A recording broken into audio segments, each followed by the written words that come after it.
Rundi. Ingin nang berumah sana.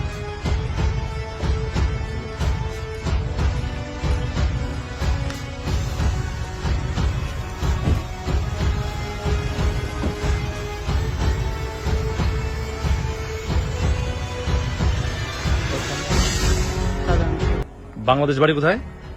আমাদের থানা হলো চাঁপাইনবাবগঞ্জ। একটু জুড়ে কো। চাঁপাইনবাবগঞ্জ। এখানে কি প্রথমবার এইভাবে এসছো নাকি বারবারই আসা হয় এইভাবে? প্রথমবার আইছি। হ্যাঁ, প্রথমবার। তো তোমরা আধার কার্ড নকল যে আধার কার্ড বানিয়েছো এগুলো কিসে কে বানিয়ে দিয়েছে? এটি যে কে বানাই দিল আমগো খালি ছবি চাইছিল মোবাইলের মাধ্যমে। কে বানাই দিল তো বুঝলাম। 5,000 টাকা দিছে। জি। তোমরা কি বাংলাদেশে থাকতেই তোমরা আধার কার্ড রেডি হয়ে গেছে কি? না এখানে আইন আমগো হাতে ধরাই দিছে। তোমরা পর আইন তোমরা yang foto বাপরে বাসে রেডি খাইতাম কথা। ইয়া ফলে ইয়া করতে